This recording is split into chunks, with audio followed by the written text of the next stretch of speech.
Salam dostlar, bugün iki mövzuya toxunmaq istəyirəm. Birincisi siyasi ideologiyada çox təəssüf ki, bu mövzu nə Azərbaycan mediası tərəfindən, nə ümumiyyətlə Azərbaycan ictimai siyasi düşərgəsində ekspertlər tərəfindən kölgədə qalmış bir mövzudur və toxunulmayan mövzudur. İkinci mövzu da siyasi populizm mövzusudur ki, bu həmişə aktual olan bir problemdir. Niyə bu mövzulara toxunuram? Ötən həftə Fransada Macron hakimiyyəti əsas siyasi rəqibi olan Milli Birlik Partiyasının lideri Marine Le Pen'i siyasətdən demək olar ki, uzaqlaşdırdı. Ona 5 il siyasətlə məşğul olmaq qadağası qoyulub və şərti olaraq 4 il həbs cəzası kəsilib. Düzdür, Macronun yenidən seçilmək imkanı yoxdur, konstitusiya buna icazə vermir. Ancaq Macronun davamçıları olaraq və konkret olaraq ultraliberal qlobalistlər yaxşı başa düşürlər ki, həm dünyadakı formalaşmış bu beynəlxalq siyasi konjunktur, Ukrayna müharibəsinin aparılmasına qarşı daha çox etirazların edilməsi, Amerika Birləşmiş Ştatlarında Trumpın hakimiyyətə gəlməsi, Avropa-Amerika münasibətlərinin kəskinləşməsi və s. bu fonda Le Pen'in hakimiyyətə gəlmək şansı olduqca yüksək idi və o özü də 2 gün bundan qabaq belə bir bəyanat verib ki, əgər mən bu dəfə seçkilərə qatıla bilirəmsə, qatıla bilməyəcəmsə, bu mənim üçün son seçkilərdir. Təbii ki, onun yaş məsələsi və s. var. Bax, Le Pen'ə qarşı bu inkvizasiya tədbirləri Amerika Birləşmiş Ştatları tərəfindən çox sərt şəkildə tənqid olundu və demək olar ki, Trump ikinci hakimiyyəti dövründə ilk dəfə idi ki, başqa bir dövlətin siyasi həyatına bu qədər müdaxilə edirdi. O açıq şəkildə dedi ki, Le Pen'in siyasətdən uzaqlaşdırılması metodları mənə tanış gəlir. Çünki özü də Amerikada birinci hakimiyyətindən sonra deməli Biden administrasiyası dövründə çox sıxıntılara məruz qalıb, haqqında onlarla məhkəmə işi açılıb və onun hətta nəinki ikinci dəfə seçilmək, hətta seçkilərə qatılmaq belə məsələsi sual altındaydı. Və bu Trump Le Pen'ə qarşı bu məhdudlaşdırıcı siyasəti bir növ özünün yaşadığı deməli təcrübə ilə eyniləşdirdi.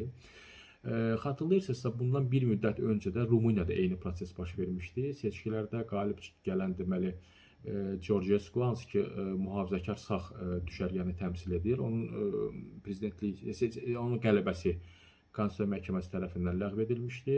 İkinci dəfə prezident seçkilərinə qatılması ümumiyyətlə icazə verilməmişdi. Bu göstəriş nəinki tək rəsmi Buxarest deyil, əsasən rəsmi Buxarest deyil, ancaq birbaşa olaraq Brüsseldən Avropa İttifaqının yüksək rəhbərliyi tərəfindən edilmiş təzyiqlərin nəticəsidir. Bunu göstərir ki, Avropada, yəni Avropa İttifaqı simasında bu qərbi kollektiv Avropa deməli elitası deməli hansı ki əsas etibarilə liberal qlobalistlərdir. Bunlar sağ mühafizəkar qüvvələrin hakimiyyətə gəlməsindən ciddi şəkildə ehtiyat edirlər. Əgər fikir vermişsinizsə, Trumpın da Avropa qitəsində deməli əsas bu rüsumlar vasitəsilə, siyasi təzyiqlər vasitəsilə, siyasi rişaqlar vasitəsilə təzyiq etdiyi dövlətlər əsas etibarilə liberal ideologiyanın daşıyıcısı olan qüvvələrin hakimiyyətdə olduğu dövlətlərdir. Misal üçün, Macaristanda Orban hakimiyyətdədir, çox yaxşı münasibətləri var. Hətta Orbanı bəzi hallarda Trumpın Avropada bir nümayəndəsi kimi təqdim edirlər. İtaliyada olduqca, yəni İtaliya siyasi konjunkturuna heç də yaraşmayan, uyğun olmayan bir sabitliyə nail olmuş sağ mühafizəkar lider Giorgia Meloni Trump tərəfindən ciddi şəkildə dəstəklənir və Meloni də açıq şəkildə Trumpa öz simpatiyasını bildirir və üçüncü qüvvə Türkiyədə Erdoğan hakimiyyətidir. Fikir verirsinizsə, Trump hər çıxışında demək olar ki, Türkiyə ilə bağlı çox yaxşı ifadələr işlədir və ekspertlər də düşünürlər ki, qarşıdakı 4 il ərzində Ankara deməli Vaşinqton münasibətləri olduqca isti deməli isti münasibətlər olduqca biz müşahidə edəcəyik. İkinci məsələ, siyasi populizm. Niyə bu mövzuya toxunuram? Mən təxminən 2 gün olar ki, bir yazı yazmışdım 5 il bundan öncə siyasi populizm mövzusunda və o bir media orqanımızda dərc olunmuşdu. Ondan yaxşı feedbacklər də gəlmişdi. Təsadüfən o yazı yadıma düşdü və mən onu yazını deməli səhv elədim və mənim üçün çox deməli maraqlı faktlar orada çıxdı.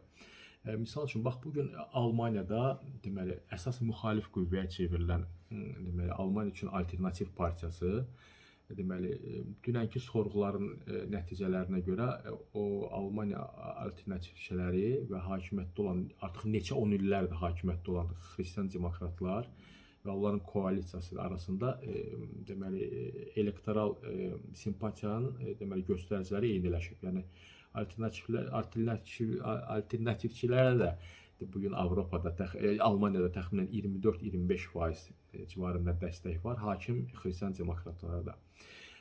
Qeyd edim ki, son deməli dövrlərdə alternativçilərin siyasi reytinginin artmasında onların bir sıra irqi və milli deməli məzmunlu deməli bəyanatlarla çıxış etmələridir. Bax, son göstəricilər onu göstərir ki, Almaniya cəmiyyətində irqi zəmində, millətçi zəmində əhval-ruhiyyə xeyli kəskinləşib və xeyli artıb. Adi sizə bir misal deyim, bizim bir qohum deməli Almaniya doğumludur uşaq və orada fiqurlu konki sürməklə məşğul olub və o çox yaxşı məşğul olub, nəticə etibarilə Almaniya yığmasına düşüb. Ancaq mən bu yaxınlarda onun deməli valideynlərini görmüşdüm. Onlar mənə dedilər ki, qız artıq Azərbaycan yığmasına çıxış edir və burada təbii ki, bir vətənpərvərlik, milli öz dövlətini xalqını təmsil etmək məsələsindən yanaşı Almaniya yığmasında ona qarşı çox ciddi şəkildə bu irqi məzmunda çox ciddi şəkildə baskıların olmasıdır. Mən həqiqətən inanmadım. Güman edirəm ki, siz də inanmayacaqsınız, amma deyirlər çox ciddi şəkildə yəni təzyiq var. Qızın bir müsəlman olması yaxud soyadının belə müsəlman soyadı olması məzmununda ciddi təzyiqlər hiss edirlər. Nə qədər həqiqət deyil. Mən onun üzərində dayanmaq istəmirəm, ancaq fakt odur ki, Almaniya cəmiyyətində bu ab-hava güclənməkdədir. Deməli, biz adətən siyasi populizm haqqında danışanda gözlərimiz önünə gəlir təxminən əsasən Latin Amerikası ölkələri və Cənubi-Şərqi Asiya. Latin Amerikası ölkəsində bugün də populistlər hakimiyyətdədir. Əyani misal Argentinada yeni prezident və yaxud deməli Qərb cəbhəsi ilə açıq şəkildə mübarizədə dirəşib qalmış deməli bir Venezueladır. Chavez'in davamçısı Maduro. Bunlar da solçulardır və sol populistlərdir. Ona görə də biz populizm haqqında danışanda nədənsə gözlərimiz önünə ilk olaraq Latin Amerika ölkələri gəlir. Bu məzmunda çoxlu filmlər də var, kitablar da var. Məsəl üçün Marquez oxuya bilərik. Bütün hamısı bu sol ideologiyanın populizm üzərində qurulmuş məsələlərdir. Ancaq sizə deyim ki, sağ partiyalarda da deməli populizm var və özdə bu partiyaların da çoxunu biz tanıyırıq. İndi mən o yazıma göz gəzdirdim, çox maraqlı faktlar var. Baxın, deməli 1900-cü ildən təxminən 2018-ci ilə qədər aparılmış araşdırmaya görə dünya siyasi populistlərinin 39%, daha doğrusu deməli Argentinada hakimiyyətə gələn siyasi qüvvələrin deməli ideoloji mənsubiyyətinə görə 39% bunlar deməli Argentinada populistlərdir, İndoneziyada 23%, İtaliyada 29% və Ekvadorda 23%. Gördüyünüz kimi Avropada əsas İtaliyanın adı çəkilir, ancaq heç də belə deyil. Misal üçün Avstriyada, Almaniyada, Fransada çox ciddi siyasi populizmə əsaslanan sağ ideologiyanın daşıyıcıları var. Avstriyada Avstriya Azadlıq Partiyası, səhv etmirəmsə artıq bunlar 10 ildən çoxdur ki, hakimiyyətdədirlər, sağlar. Almaniya üçün alternativ, Almaniyada ən əsas deməli sağ populist partiyadır və bugün də artıq mən sizə qeyd etdim, ictimai dəstəyi təxminən 24% həddindədir. Onların hakimiyyətə gəlmə deməli ehtimalları çox böyükdür. Bugün deməli Fransada siyasi fəaliyyətdən məhrum edilmiş Marine Le Pen Milli Birlik Partiyasının lideridir. Onun atası da bu partiyanın lideri olub. Ancaq Milli Birlikdən öncə bunun atası deməli Milli Cəbhə Partiyasının yaradıcısı olmuşdu. Bugün Macaristanda hakimiyyətdə olan Fidesz Viktor Orban Fidesz partiyasından çıxmadı. Fidesz partiyası da sağ populist, çox olduqca populyar sağ populist cərayənin təmsilçisidir. Ümumiyyətlə Macaristanda iki əsas partiya var. Bunlardan biri deməli Orbánın indi təmsil etdiyi deməli Macarıstan Vətəndaş Birliyi idi ki, hansı ki bu Fidesin əsasında yaranıb. Bu partiya deməli 1988-95-ci illərdə Gənc Demokratlar Alyansı adlanıb. Sonra isə deməli Macar Vətəndaş Partiyası Fides kimi deməli biz onu tanıyırıq. Sonra Yunanıstanda hakimiyyətdə, xeyli hakimiyyətdə olmuş Siriza partiyası yadınızdadır.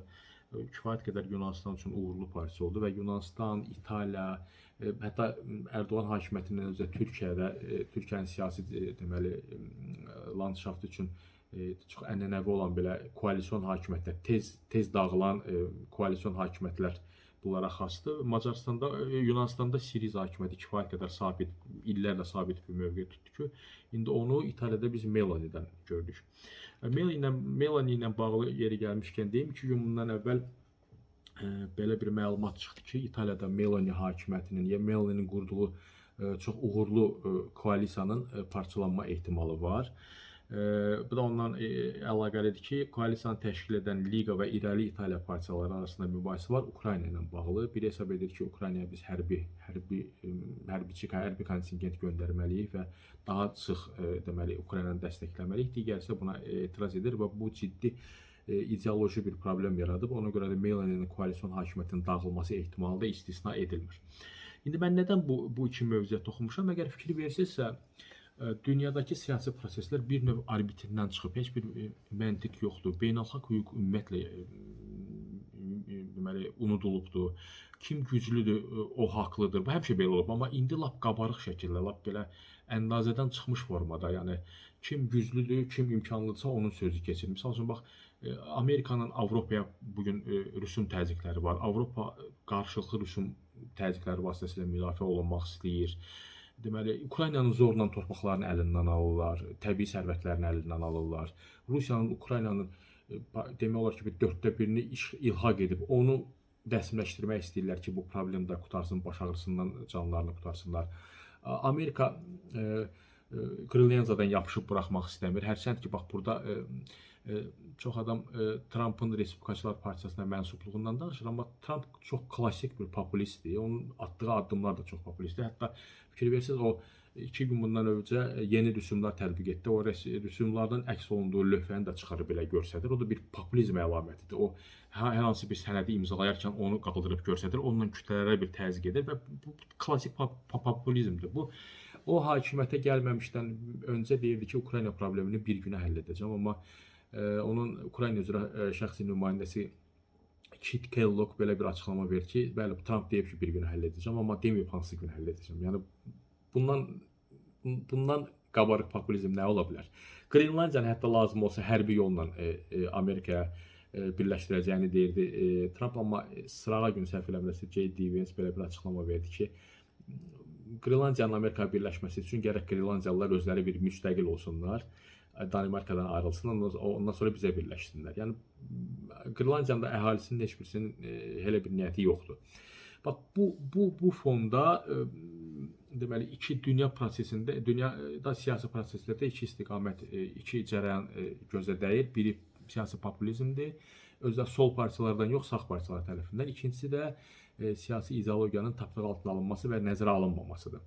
Daha doğrusu siyasi ideologiya əsasında mübarizənin kəskinləşməsidir ki, Trump Avropada sağçıları başlayıb müdafiə eləməyə, liberal qlobalistlər, sol meyilli partiyalar müdafiə olunurlar və onlar da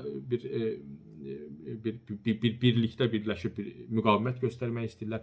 Bax, mən bu barədə düşündüm və sizə elə gəlmirmi ki, bu iki problem, deyək ki, 3-cü Dünya müharibəsi olmasa da çox qlobal bir təlatümlərə yol aça bilər. Daha sonra 2-ci Dünya müharibəsindən öncə Avropada siyasi hakimiyyətdə sağ populistlərin, Hitler, Mussolini'nin olması və bu ideologiyanın hakimiyyətdə olması da 2-ci Dünya müharibəsinə gedən yolda bir ciddi amil oldular. Yəni onların o ekspansionist, maksimalist, irqi, milli mövqedən çıxış etmələri 2-ci Dünya müharibəsinin ərsəyə gəlməsində bir səbəb olmuşdu. Düşünürəm ki, bu çox ciddi bir məsələdir. Sonda bir məqama da toxunum. Təxminən 2000-ci illərin əvvəllərində deməli Mən Xalq Partiyasının, Azərbaycan Xalq Partiyasının təsis qurultayında deməli mətbuat nümayəndəsi olaraq iştirak edirdim. Partiyanın təsisçisi və sədri Pənah Hüseyn idi. Düzü indi bilmirəm bu partiya var yoxsa yoxdur və onun sədri Pənah Hüseyndir yoxsa deyil. Pənah Hüseyn çıxışında, təsis çıxışında partiyanın şüarının nə sağa, nə sola, xalqa doğru olduğunu demişdi.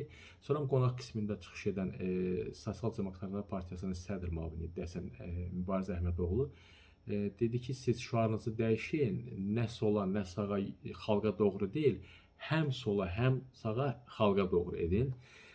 Mən həyatımda Azərbaycan siyasətində ilk dəfə olaraq siyasi ideologiya mövzusunda bir polemikanın olduğunu məhz həmin tədbirdə görmüşdüm. Təəssüf ki, bizdə bu məsələlərə diqqət verən yoxdur. Ancaq Trumpın bugünkü beynəlxalq siyasi baskıları onu göstərir ki, həqiqətən də ideologiya məsələsi var və olacaq.